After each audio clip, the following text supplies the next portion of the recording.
This is the Mind Body Detox Podcast, where we discuss all things integrative health and wellness, interviewing folks from all over the world, sharing insights and wisdom on how to live a healthier life in mind, body, and spirit.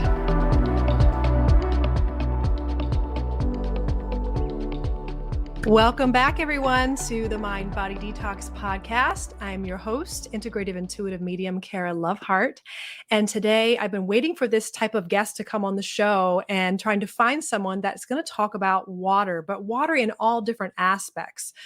Those of you who have listened to the show before, you may have heard some of my stories and some of my horror stories about water and my sensitivity to different types of water. And we're going to talk just about that today. So the topic for today's show is the power of water, detoxing with mineral-rich water, and self-healing through water-based intention setting. So we're going to talk about a full spectrum in general with water and what it is. And so our guest today is Michael Hobson, and he is the founder of Aqueen Springs and has spent his life studying frequencies. So those of you out there who are really fascinated with frequencies and energy, and of course, we're going to bring water into this topic, this is going to be exciting for you. First, Michael was a mathematician, and then he was an ecometrics professor and a corporate business consultant. And through several of his businesses in the music industry at the forefront of both the vinyl movement, so those of you who still have vinyl and records, but also live recording industries, Michael's interest in frequencies really started from that. And I think that really brought him into working with water. So he became fascinated with water and started a nearly decade-long deep dive into understanding all of its capacities and capabilities. And after studying water structure and water frequencies. And this is questions I want to ask Michael today about water structure. That's very interesting to me. Deepening into understanding and appreciation for this molecule that really is the foundation of all life on Earth. Water is why we were here. So Michael has heard about a special water that did come from a source in the remote part of Idaho. So specifically, we're going to talk about his coincidences, a series of them that found its way into where this pristine water that has basically the core of Aqueen Springs has come from. And this is really fascinating because we're going to talk about different parts of the planet and where different sources of water are, and the blue zones on the planet specifically, and the nature of the springs that he's going to talk about today has been known for centuries by the Native Americans. So again, we're going to talk about water, detox, physiological aspects, but also this nature of water that's more of a spiritual aspect of water. I mean, we talk about water in so many different ways of, using it for ceremonial purposes. People get christened using water. So I am so excited again to bring this guest on. We've been waiting for this guest for a while. So without further ado, I'm going to bring on Mr. Michael Hobson. Hello, Michael.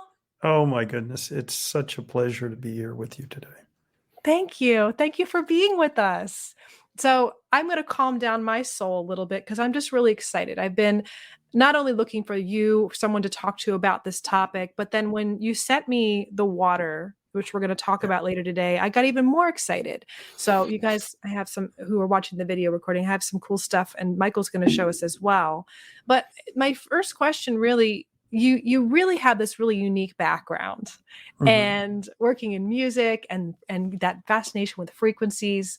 But from your own story, Michael, what drove you to dive into water, as my pun for the day, to dive into working with water? Tell us about that. Well, I think a better way to think of it than drive is being guided.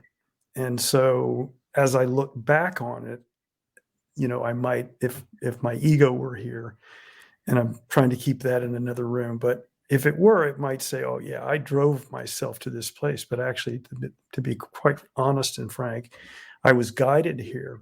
And I think I've listened and been in contact with other people who have had the same experience, not necessarily with water, but when they look back on where, the path that they've come down, they start to see how all the things that they've done are related somehow.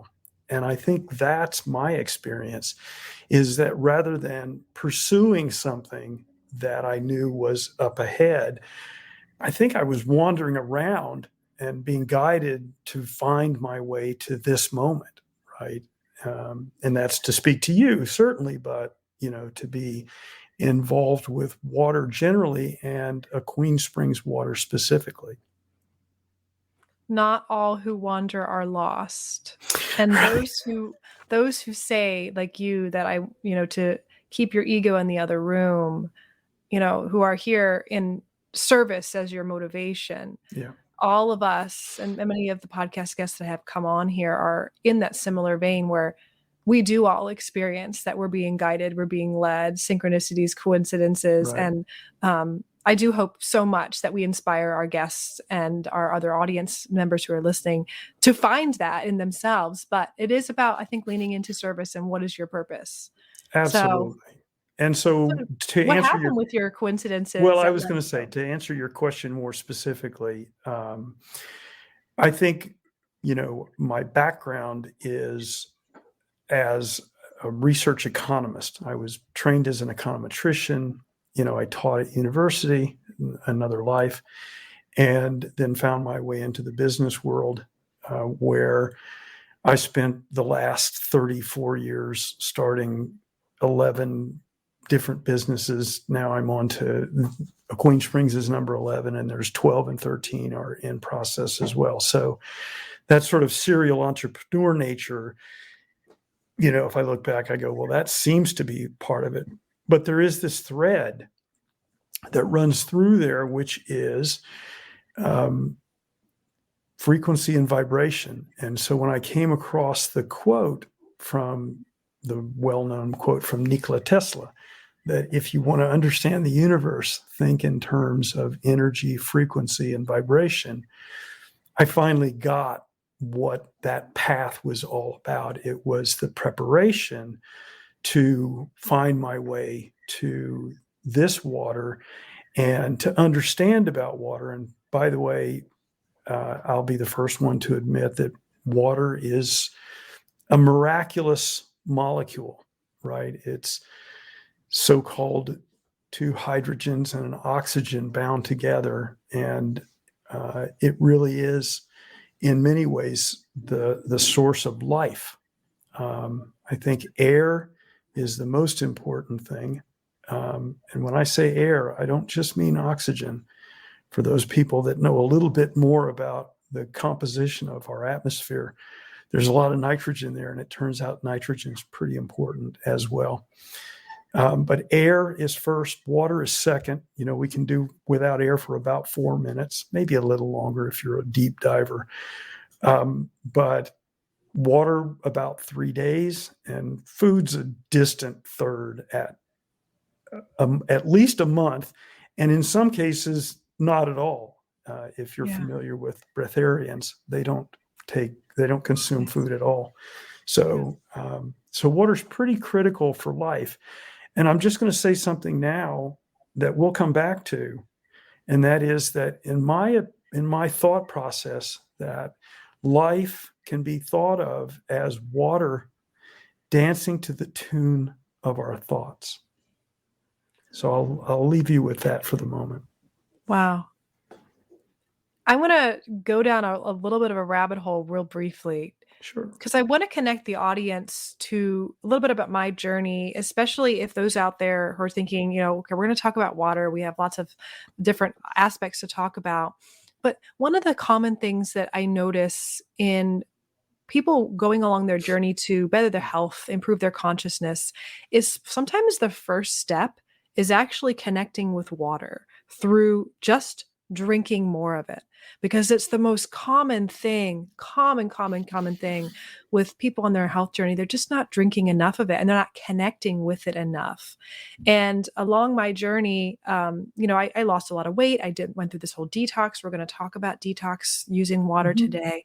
And I found how, like you said, how important water is and how sensitive I am to the lack of water. Now I have to drink, a lot a day and feel that connection, and even just bathing in water, getting in, my experiences with hot springs, my spiritual experiences through connecting with this life force on the planet. But just even that simple first step of people not having the ability, not even to just flush things out of their system with water, but then the different types of water. And so when I was journeying through connecting with water in a deeper way, I wanted to learn about the different types. Mhm. And there are so many different types. So I'm just going to list them here for the audience, just in a bullet point list. And I'd love for us to just briefly go through the different types of water on the market and maybe compare, contrast, and share your experiences with them. So, common types of water that people usually ask about, they say, well, first off, how much am I supposed to drink? Okay. And then they say, well, what type of water?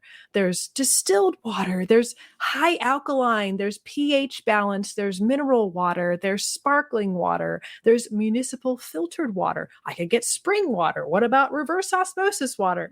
And did I say structured water? So, there's a lot of different types. And I'd love to hear about your experience with these different types of water and what you believe each of them to either they have each have a purpose, or what is the most beneficial water in your experience. Right. So there's a lot to unpack there. And the first thing that I'll share is what you started with, which was the number one question that I get is when people, find out that I have some involvement in water, is how much water should I be drinking? And so I might as well dispel that right now. And the answer is, I don't know. And I know that doesn't sound like a great answer, but let me tell you where I started. Roll back the tape, I don't know, 10 years ago or so. And by the way, I just want to add to let people know more that this guidance issue of me coming to water was not this lifelong fascination with water. Like, I don't live at the beach. I'm not a big pool person, so to speak. I don't drink water. I hadn't drunk waters, exclusively and so forth. So when I finally came to the understanding that what I was here for, my mission, or one of my missions, which, by the way, I think we all have, we're here for a reason. And it's part of the process of living is to discover that. So in that process, I really, when I came to water, I wasn't a big water person. So, but, then I looked in and said, well, how much should you drink? And I used to use this rule of thumb that I've heard many people talk about, which is take your body weight and divide it in half. And that's the number of ounces that you should be drinking, right? So for most people, that's somewhere between 3 liters and a gallon, somewhere in that range, right? And, I did that for quite a long time, and they make all these apps and so forth that you can, every half hour, it tells you to drink 4 ounces of water and so on. And, it seemed to serve me pretty well. And until a few things happened. One, I realized that sometimes when you drink certain waters, it makes you urinate more than you normally would, right? And doesn't seem like it's just the volume. It's like you just have a little bit of the water and it seems to just like pass through you. A little bit like some people's experience with alcoholic beverages and in particular beer, right? That you seem to end up in the restroom quite a lot. And I think that's true with waters as well.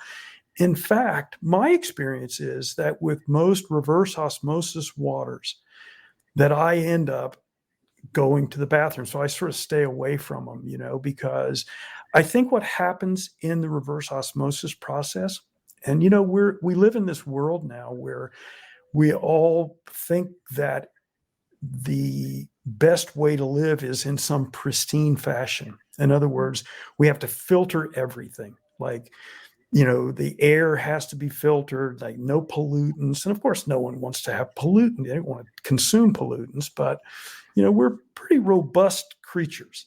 And so the same thing applies to water. People think, let me just take everything out of water. And that's what happens in the reverse osmosis process, is it really is demineralized to the degree that it's not quite distilled, but it's pretty close, but maybe even a little more disturbed than distilled water. And I'll talk about distilled in a minute. So I'm not at all, for myself personally, and I'm not being critical of reverse osmosis water. I have a saying which might upset some of the people that are into reverse osmosis water, which is that it will probably keep you alive, but won't allow you to thrive. Yeah. And by the way, I think that's true of municipal water as well, and for a different reason, which I'll get into in just a minute. And then you have distilled water, which is completely devoid of minerals. And one of the things we know about this wonderful water molecule is that it is also referred to as the universal solvent, which means that it will absorb almost anything it comes in contact with and try and break it down. And so when you put distilled water into your body, and I know there's a lot of people out there that believe that they should only be drinking distilled water, I personally find that to be, except in a very controlled regimen, a pretty dangerous thing, because it demineralizes the body and takes all the trace minerals out. And in fact, we really do need trace minerals in our system to be able to function properly for our cells and all of those intricate things that we know about to function properly. And one of those is silica, and I'll come back to that as well. So I'm not a big advocate of distilled water, except in controlled situations where you are trying to detox. I do think it has a role in that world, but under some strict supervision and some rules and regulations that allow for you to replenish the minerals in your body in other ways, maybe with supplements or with proper food and so forth. And then reverse osmosis water, I've already talked about that. I think it traumatizes the water in a certain way to go through that process. And so I think also reverse osmosis water is got higher surface tension. And surface tension is a technical term that has to do with all fluids, right? And so the surface tension of water is what allows things to float on it, for example, right? And obviously the surface tension of oil is higher than water. And that's one of the reasons why oil and water, oil and vinegar separate and so forth. They have different surface tension. So turns out when you have high surface tension water, it's not as easily absorbed into the tissues.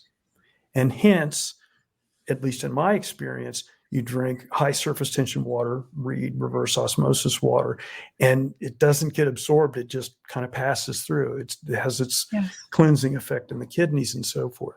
One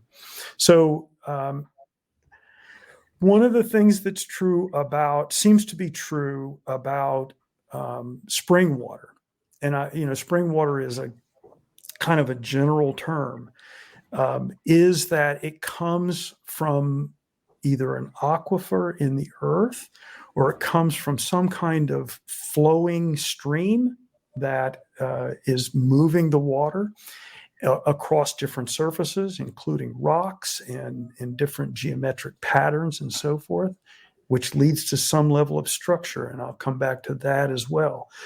So structured water is what's in our bodies, actually. If you prick yourself, you don't leak like a hose. And there's a reason for that, because the water in our cells is actually in a very structured hexagonal shape and form, and has a lot of purposes. And I can talk about some of that, the miraculous ability of water to change its structure in our body to carry out things that some of your other guests have talked about, like protein folding, gene expression in DNA, and so forth. So if I had to advocate for drinking a certain type of water, it would probably be spring water, right? Which doesn't mean that it's completely, that it's got some natural minerals in it and it's been moving around. And I'll also just say this at this moment, that in terms of the memory that it has, it is probably less chaotic than other types of water. And what I mean by that specifically is water that's been through the municipal system, where it's been through all kinds of pipes, it's been through treatments and so forth. And I'm going to posit something now that I want you to ruminate on and might drive a few people crazy too, which is not my intention, is that let us never forget that everything vibrates. I mean, everything vibrates all the time. In fact, I have a saying now that is life is the absence of stillness.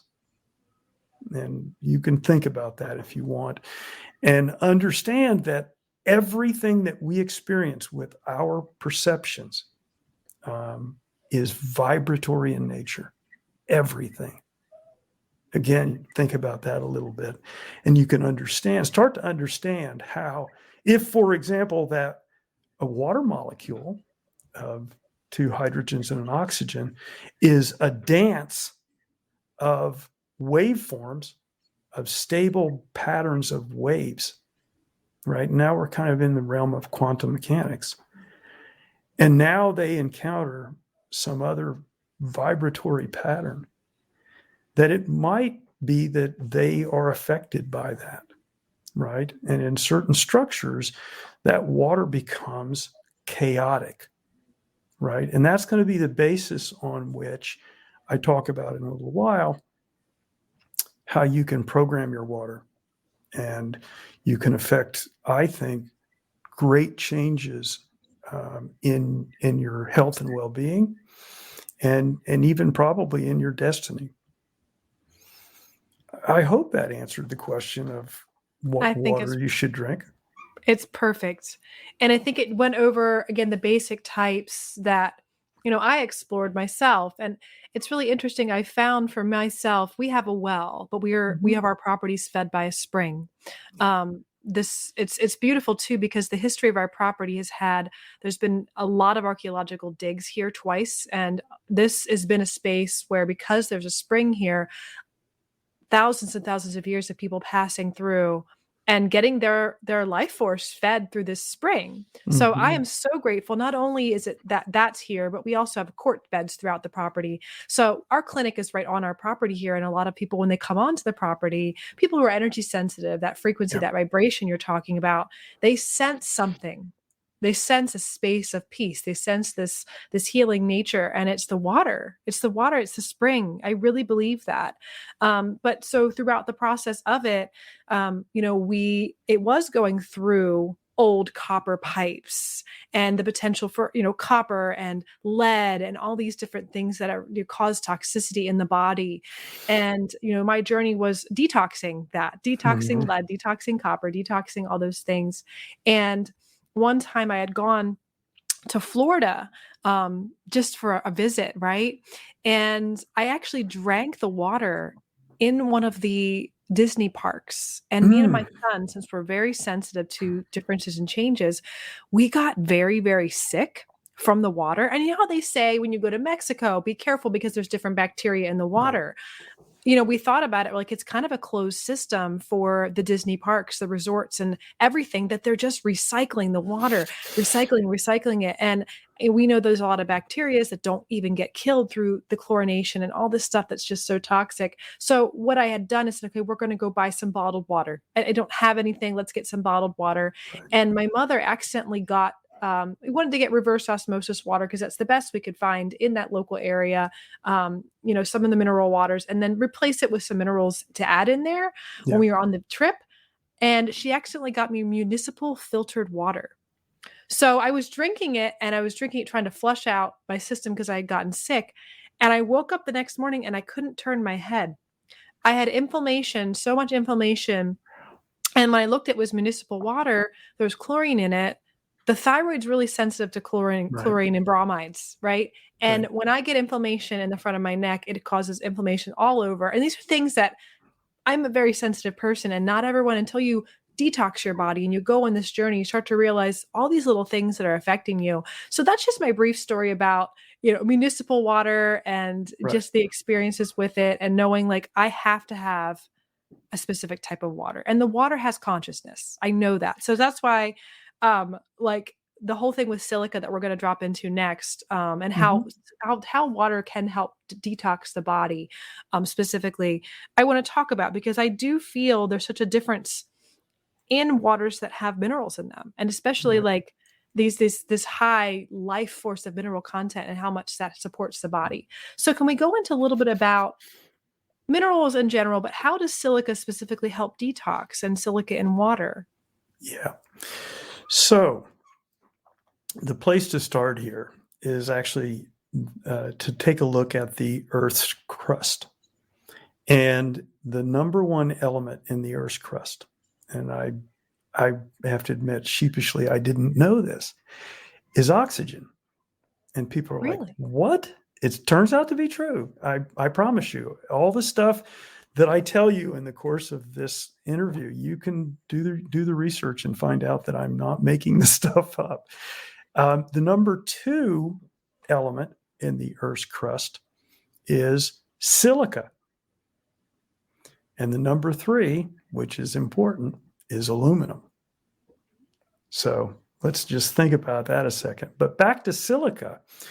So it turns out silica is not an element, it's a molecule, right? So silicon is the element in the periodic table. You can go look that up.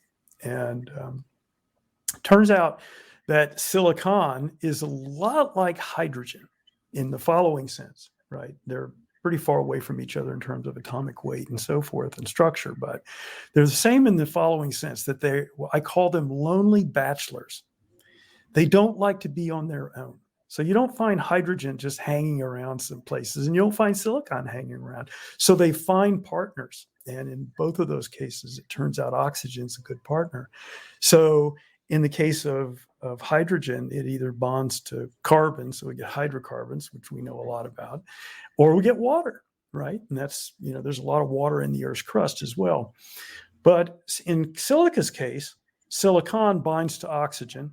And so the most common forms of silica, which is, for those people, chemists, is SiO2, right? So two oxygens bound to a silicon atom.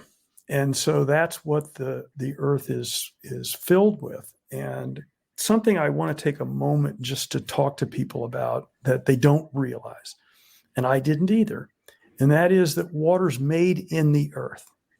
So most of the time, the water that most of us consume, that most people consume, is part of what we refer to as the hydrologic cycle, right? Where you get evaporation from either oceans or streams or reservoirs or whatever, forms clouds. The clouds, under conditions that are still somewhat mysterious, let that water congeal and come down in the form of rain, and that refills aquifers, streams, lakes, and so forth. And then we consume that, and the cycle continues. But it turns out that there's another way that water is made in the Earth's crust, particularly in geothermic areas. So remember what I said, oxygen's the number one element in the Earth's crust, but there are also hydrocarbons. So there's hydrogen-based molecules in the Earth's crust. And in the case where there's geothermic activity, heat, that hydrogen gets dissociated from the hydrocarbons, and as the lonely bachelor that it is tries to find something to couple with, what does it find? Oxygen, most prevalent element, forms water. Steam, in that case, makes its way through the Earth's crust, picking up trace minerals. And in this case of a Queen Springs water, finds its way out of the ground at 140 degrees Fahrenheit, silica rich. Wow. And has some other trace minerals in it as well. And so that's the natural process. Actually, people call that primary water, and there's good reason to believe that the water that we have at a Queen Springs, that's boxed and bottled on site, never touches the atmosphere until you actually open the bottle, has a sort of a level of purity. And I'm not really talking about it to promote a Queen Springs. I promise you that the reason I'm talking about this is to get to the idea of what silica is and why it's important, how it gets into water. Also remember that silica is it's the basis for semiconductors, right? So what can you think of the human body as? It's an energy conductor. A biological Yes. semiconductor. Yes. Okay. where the medium, the transducer, is water. Okay. And we'll talk about how important water is for all the functions in our body, but also how important silica is in its semiconductor role. And also in terms of how to program water and how silica can be beneficial in that process as well. We'll get on to that. So that at least gives you a little bit of the idea about what silica is. I haven't talked about why it's important, and I can go into that if you'd like. But that's, and other trace minerals get picked up as well, sometimes not so happy things, but nonetheless, I think we're all better off drinking natural water that the earth has given to us, let's call it, whether it's produced in the ground or whether it has a chance as a result of the hydrologic cycle. There's a famous guy in the water world called Victor Schauberger, a German, Austrian fellow that died in 1958, but was around in the 30s and the 40s. And there are a lot of books about Victor, and he talks about that water that's part of the hydrologic cycle. So in other words, you shouldn't be drinking rainwater, because you should let the water percolate into the earth, because it's infant water when it falls from the sky. Right? Effectively, it's distilled water, quite frankly, except for what it picks up as it falls through the atmosphere, right? Which, by the way, is a lot, because there's a lot of stuff in the atmosphere. And I don't mean just pollution. There's a lot of, and this will make people a little crazy too, a lot of sub-Saharan dust, right? And I recommend for people that think I'm out of my mind to read a book called The Secret Life of Dust. It will open your eyes to the sea of stuff that we live in. In fact, we look at fish and say, oh, how could I ever live in the ocean? Well, maybe we did at one point, but we're sort of living in our own ocean, if you will, in this atmosphere of different things that we consume. Part of which is aluminum as well, because there's a lot of aluminum in the atmosphere and other trace minerals but dust as well. Anyway, so this distilled water that falls out of the sky, Schauberger called it infant water. It needs time to go back into the Earth's crust to refill these aquifers and to then become mature and find its way back to the surface of the Earth to be in service. And of course, and I won't get too far into this, but leads to the issue of when we build these large urban sprawls like Los Angeles, where I live, it makes it hard to regenerate the aquifers. And when we grow crops like we do in the Central Valley of California, or in Idaho, where the water comes from, or in Iowa, where they grow a lot of crops, or Nebraska, where they grow a lot of wheat. I'm not picking on anybody in particular. And we then export those crops to different places. What are we really exporting? The water. Yeah. Yep. We're exporting water. And so those aquifers get depleted, and quite often the ground literally sinks. And in Florida, it's the basis for sinkholes, right? I grew up in Florida, so I know a little bit about sinkholes. So anyway, that just to give you a little bit of a brush with, where water comes from and how we consume it, and some of the issues that we face and why we face them. Thank you so much. This is like, I'm sure I could talk to you for like 2 hours about this, but I think specifically, I'm really fascinated with, first, I want to talk about the blue zones, and I want to talk about how silica supports detoxification. Yeah. But I will share before we go into that. No, we're going to talk about that first, because I have a brief little tale to tell about the spiritual dimension of water, because we're going to talk about that after that. But let's just briefly share about how silica supports detoxification in general, because I know that we have so much extra stuff in our bodies that are affecting our health, affecting our ability to raise our consciousness and be at a higher frequency. And it's a lot of layers there. But tell us a little bit about that in silica. Okay, so we know that elements in some ways have preferences for other elements. And physics still doesn't quite understand this, and they're working on it. They're getting closer, I think, actually. But if you think about it in these vibratory terms, right? If you think about certain elements, if they really are just very stable vibratory patterns and they resonate with each other in some way, which means they can bond, if you will, which means they never really touch, but they entrain with each other. And it turns out that silica has an affinity for aluminum. Imagine that. And so aluminum is toxic to plants, animals, and humans, right? Turns out, again, you can look into this. Plants sequester aluminum. Remember, the third most prevalent element in the Earth's crust, with silica. So, which is, of course, in sand, right? It's and they're rooted in sand. And so they uptake this silica along with water and nitrogen and so on, and use sunlight into photosynthesis. But the molecules, if you will, of aluminum are encased in plants in silica. So that's how they keep from becoming inflamed.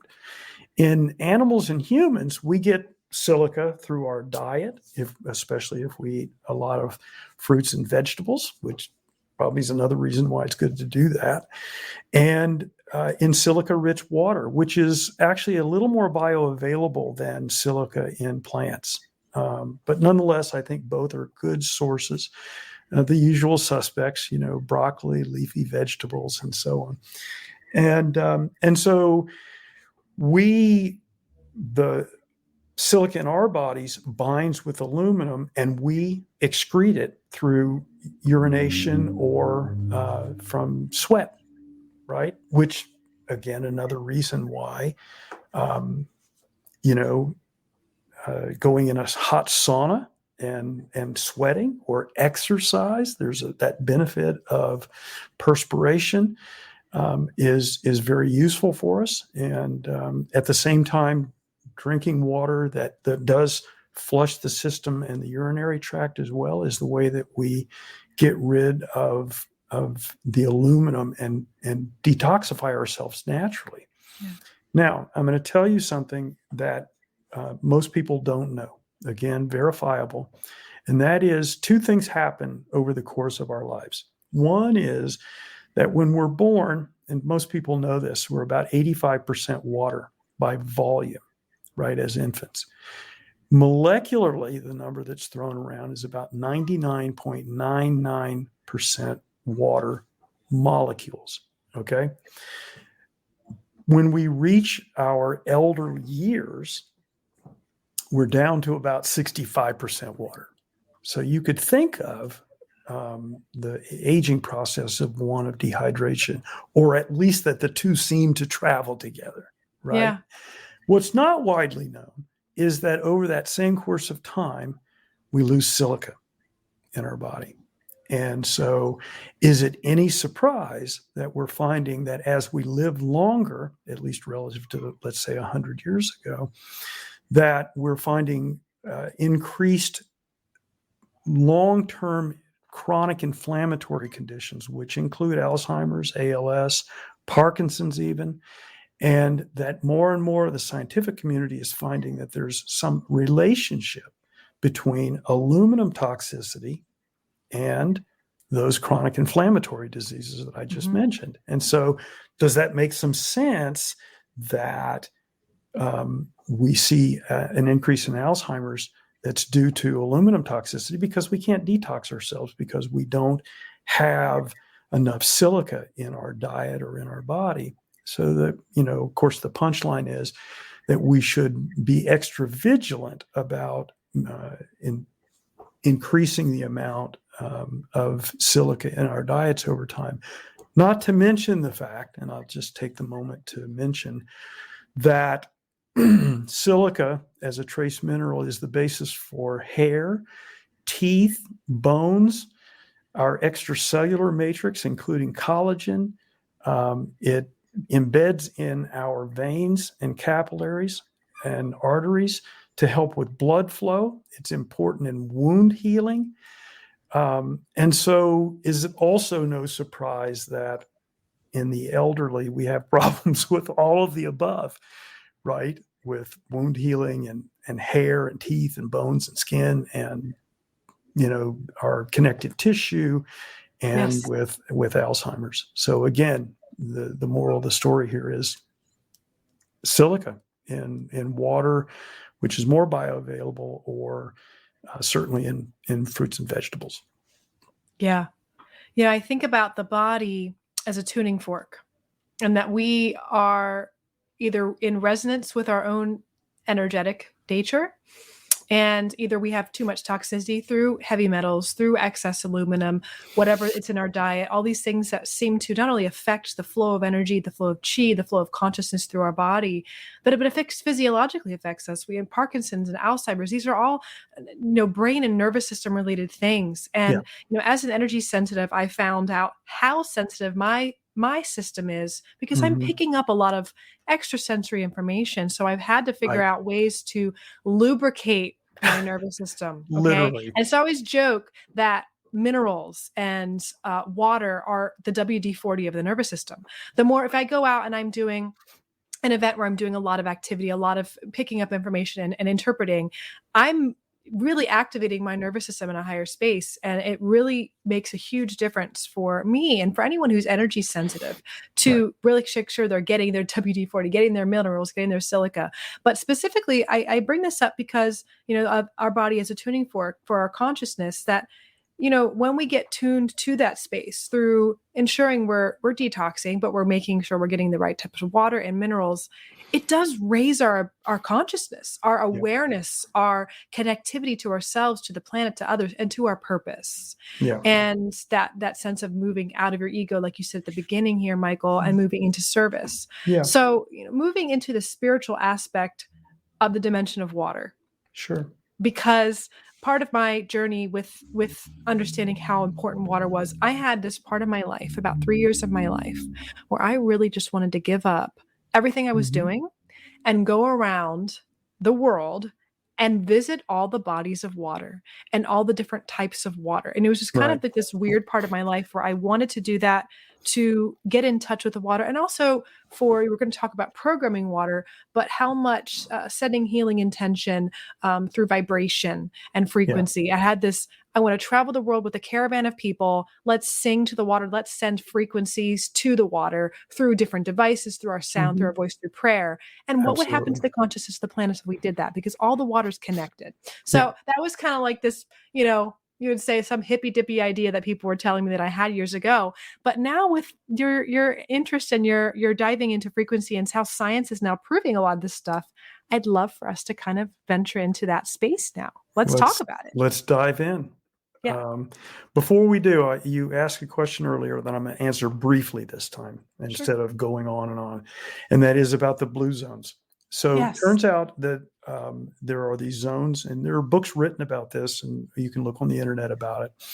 And there's a couple of features about blue zones that are important in this sort of mind, body, spirit approach to longevity, healthful longevity, which is, I think, what everybody's about, not just living a long time, but living healthily. One is they all have a sense of community. There seems to be a nature in those areas where people help each other. They have rich social networks and so forth. That's really important. It turns out their diets somehow are similar. They tend to be, in the case of in the Mediterranean, there's seafood and vegetables and so forth. And, there's also, it seems to be a more of a notion of the enjoyment of life as opposed to the stress of life. And we can talk about how that affects water as well in our bodies and dehydrates us, actually. That's the mechanism by which stress ages us, or one of them. And then the other thing that's true about the blue zones is that the water's high in silica. So there you go. There's a tie in there. And so I would encourage people to go and take a look at that. So With regard to water and its ability to hold information, right? This is something that if you look at water molecules, they tend to organize themselves in a hexagonal structure, which is important in our body around all of the surfaces inside of our cells, the so-called macromolecules, which includes DNA, and it includes microtubules. And water is very important in that communication process that happens within cells and between cells. For those people who like to geek out on photonic transfer of information between cells or electromagnetic, both of those happen as a result of structured water in our cells. And the neurological pathways are all dependent on structured water as well. So you can see that if we are in a state of dehydration, that all of those networks are compromised or are stressed. And so as a result, they don't function at their full ability. And we are then more susceptible to a state of dis-ease. Okay. And if we are fully hydrated, and I'll just now start to talk about the idea of thought and how important that is. But before I go there, I want to ground people a little bit in some science. Einstein said that concerning matter, we've all been wrong. What we call matter is energy whose vibration has been so lowered as to be perceptible to the senses. There is no matter. That is a direct quote, okay? And what the quote suggests is that everything in the universe is vibrating at its own unique frequency, but all the frequencies are intertwined, or you could say entangled, or in the quantum world, entrained. And that's what results in the beauty and the order that we see all around us. And I also want to share a quote from someone called Walter Russell. And if people don't know the work of Russell, they should look into it if they're interested. And his idea is that we live in a thought wave universe. And then lastly, before I dive deeply into this, I want to share something that's, I think, is pretty important. So there's a guy called Yogi Satyananda, right? And he said, from a thought comes an action. From an action comes a tendency. From a tendency comes a habit. From your habits come your character. From your character comes your destiny. So therefore, if you want to change, if you can change a thought, then you can change your destiny. And even more, if you can harness the power of thought, then you can control your destiny. Those are pretty profound things that have to do with the importance of our consciousness, which I believe is allowed to flow through our vessel, which is this body. And our intention is to keep the body as healthy and functioning well as possible so that we can sustain that consciousness and enjoy all of the beauty that we have, and use our perceptions, which are all vibratory in nature, to have fun and to create and co-create and so forth. And so just to go right straight to the point, what happens in our body, I believe, is that we are subject to everything around us. You walk into a room that is chaotic, it has an impact on you that is chaotic. If you walk into a room full of wonderful people who are meditating and who are interacting in a way that's loving and so forth, you feel that instantly. And that has an effect on your body.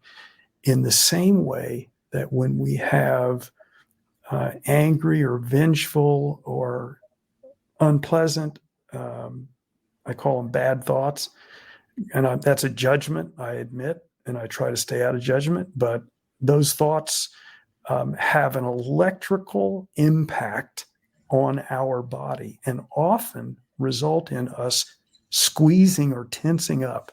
And what happens when we squeeze and tense up? We squeeze the water out of our tissues. And so those tissues become dehydrated. And as a result of that, that's the process by which stress, which is somehow related to those crazy thoughts and fears and so forth that we go through. So when we can surrender and live in love and harmony with others around us and have beautiful thoughts, then our tissues relax. They never become completely still because there is no such thing as stillness, but our thoughts can become still. And that, I think, is the power of meditation. And so that's really what we really should be thinking about, is how to have those good thoughts. But guess what?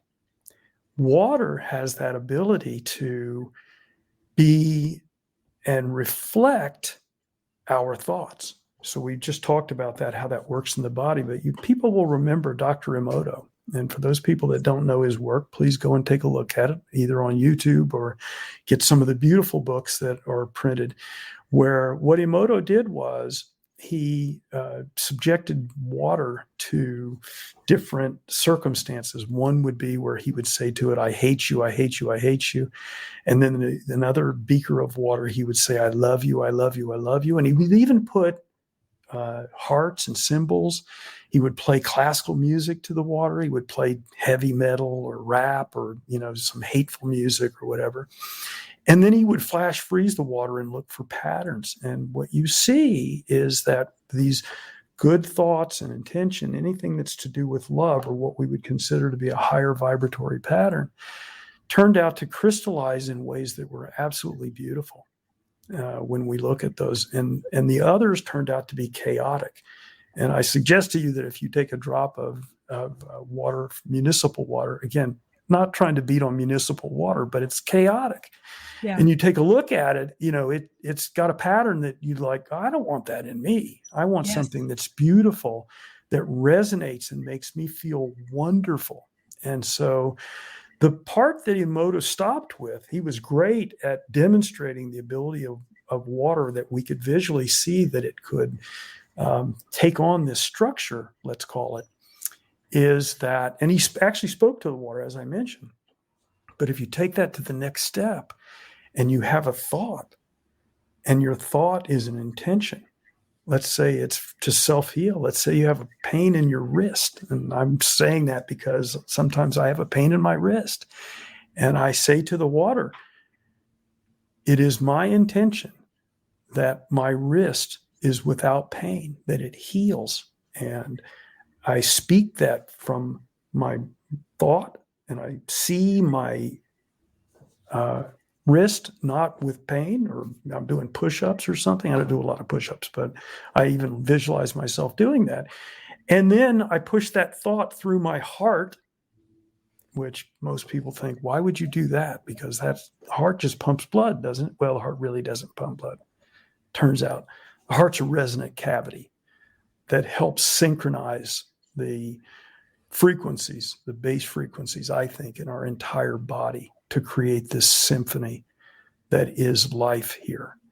And it turns out that infrared radiation from the sun has a much bigger role in circulating the blood in our bodies. And if you don't believe me, look in the literature. The Russians have known this for about 50 years. And so what I'm saying to you is that you can actually change your state. You can change your destiny. You can do it with thoughts. What are words? What is our voice? It's given to us to communicate and to also be a vibratory version of our thoughts in the air, right? And that transfers into the water. It's aided by silica, because silica is the basis for quartz. Quartz, we know, can hold, amplify, transmit frequencies and electricity. And we are electric, after all. For those people that don't believe me, and I know most do, I'm just being a foil they can take a look at this book, We Are Electric, just written in the last year or so by a woman called Sally Adee. I also, and I, by the way, I don't have any interest in these books. I don't get any kickback or anything. I just want to share them with you because there's one called The Four Elements, Marcus Nobrius, that all of these you can get on Amazon, that I would suggest people look at as well for some of the stuff that I'm talking about to kind of fit all this together and make it make sense. And I also want to just say to people that in the world of pharmaceuticals, in the world of supplements, I don't have any issue there, but if you understand how these things work, they work vibrationally, exactly like everything else in the world works vibrationally. It just turns out that the pattern that they create in the body sometimes has some side effects, right? And so the way the drug companies work is that it's sort of like trying to shoot a fly out of the air with a howitzer, right? Some other bad things happen. You get the fly, but you get other things as well, right? So, and I think the same thing's true of supplements. I don't know how many supplements to take, even the recommendations on the bottle, because, I just have to listen to my body and decide whether it's the right amount or whatever. And I'm going to advocate to people that they take back the responsibility for their own health and well-being. And I know it sounds contrite, but we are the only ones capable of healing ourselves, right? There are a lot of people able to treat us, and sometimes that really helps. And I appreciate all of the healers in the world and the doctors in the world, and even the intent of the pharmaceutical folks outside of the excessive profit motive, which, sorry if you don't agree with that. But in any event, I'm sorry for the little diatribe here, but I hope that puts things into perspective with regard to how we can change the course of our own lives in terms of our health and well-being, but also in terms of the people that we really want to be. If you really speak your intention, I'll be honest with you from my heart that every day, multiple times a day, and not always with water, a lot with water, but I just say that it is my intention, and I say it out loud, to be filled with unconditional love for everything and everyone around me. And I reckon that if I say it enough, and I say it to the water and I drink it, that I'll actually vibrate at that frequency, and I will have attained what my objective is, which is to live in a state of bliss in every moment. That's the objective for me. Now, if other people want to take that ride. The objective for me is radical love, and that is being unconditional love and exuding unconditional love. And I hope I've communicated how water has a really critical role in that. I'm not suggesting anybody follow anything that I've said in terms of their path, but if that's what you want to do, water is the way through which this all operates. It is the transducer of life. Yeah. Absolutely. And, one of the things along your evolution as an individual, as a being, when you're operating from a space of fight or flight, from that reptilian brain, because that higher brain's not on, it can be caused from a lot of the stress, a lot of the dehydration of the tissues. I'm a massage therapist. There's a reason why when a massage therapist massages you, they say, drink more water. You need to hydrate your tissues afterwards, get the consciousness back in there, get it flowing, get the chi flow, the energy flow. And sometimes for people, when they hear chi flow, energy flow, they think it's weird. And I'm like, and when you're so disconnected from your own consciousness, from that own space, from that life force, and also with the toxins, the mineral deficiencies, all these things really are taking that antenna to that higher consciousness, to the source, to who you are, and it cuts it off. And people, for years as a medium, I'm the one that's the crazy, the woo-woo one. I'm like, no, people start to experience this as they start to detox their body, detox their mind of negative thinking through using the power of intention and using water as an amazing conductor of that, and understand that we are a channel of consciousness and we are vibrating, and how we shift that. And when you start to go into that, get out of that fight or flight, get into that higher brain and start to tune your instrument through these tools, is when you start to experience it. And I love that the world is waking up, and people like yourself and the people who have come on this podcast are no longer thinking it was the crazy stuff that, oh my gosh, this is now scientifically proven. But even more importantly, personally experienced through your power of choice. Expanding consciousness is just waking up to more and more that you have the power of choice. Not in just small ways, but as you expand your consciousness, you have the power of choice to create, like you said, to actually create your world and your destiny. And you won't experience that until you keep expanding and going, wait, I have a choice. I have a choice.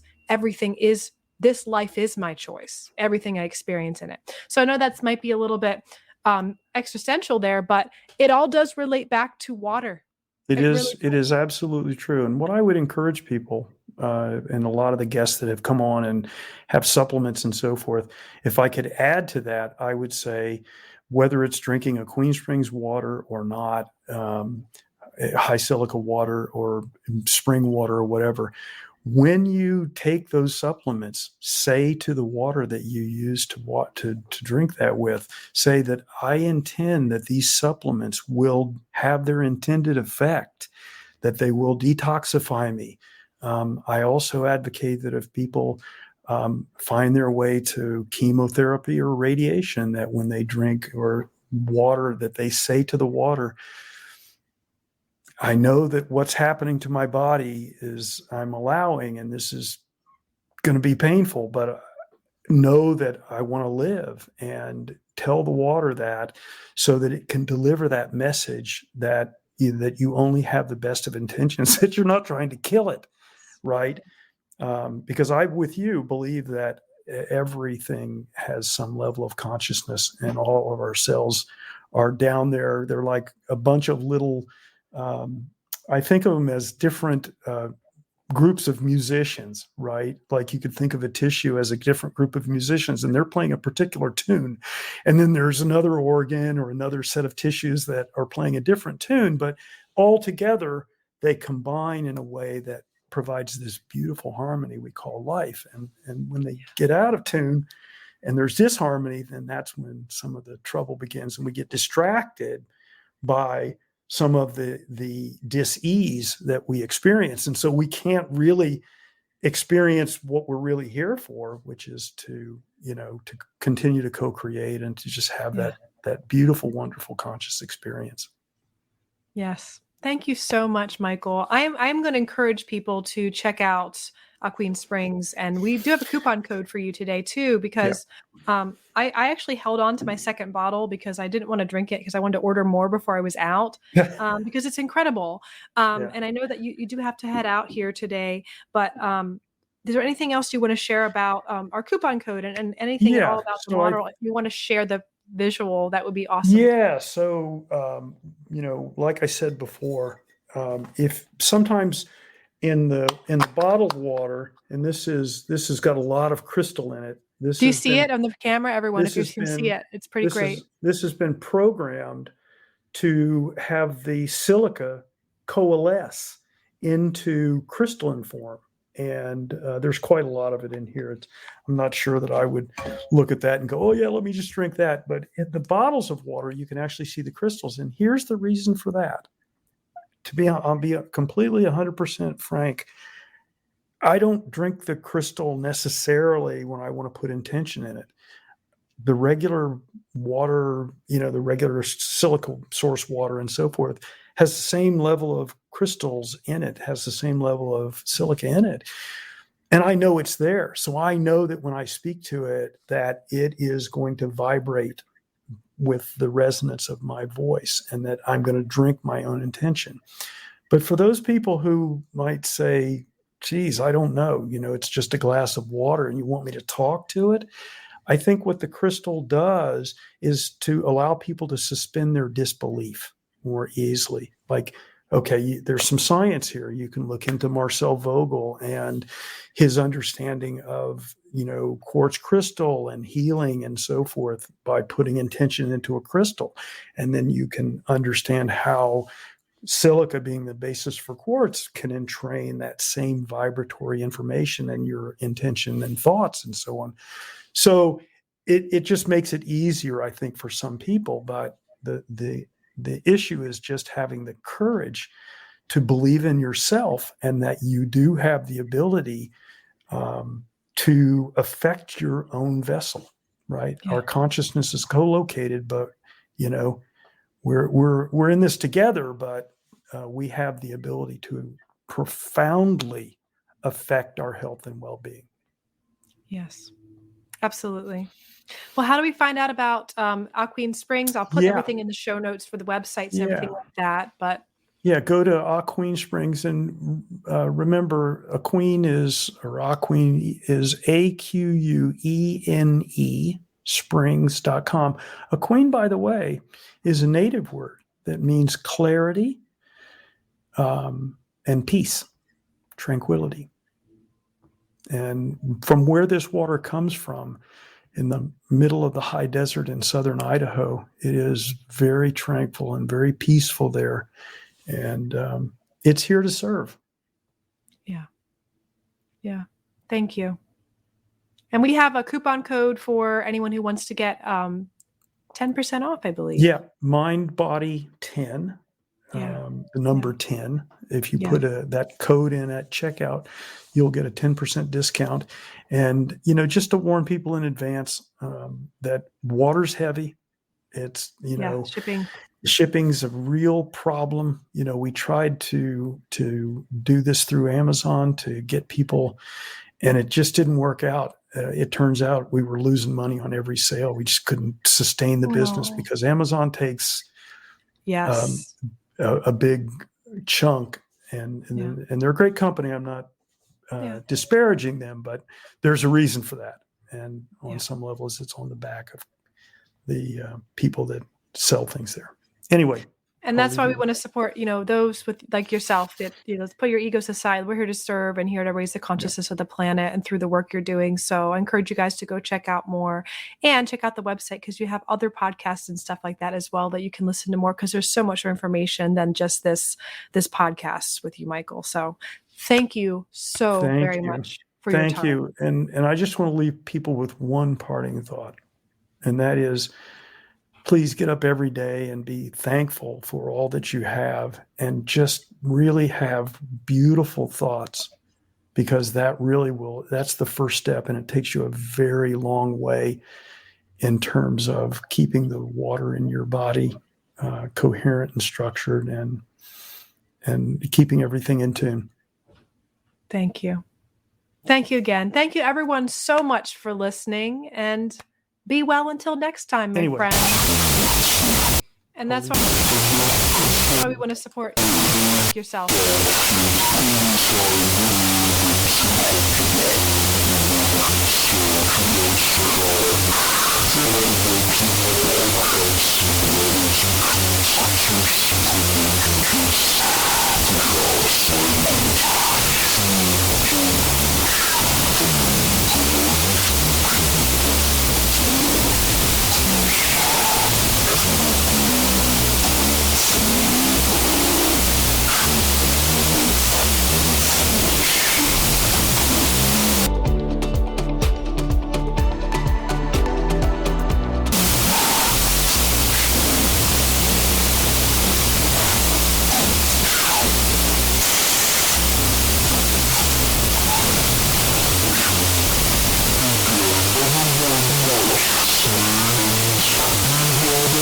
Friends.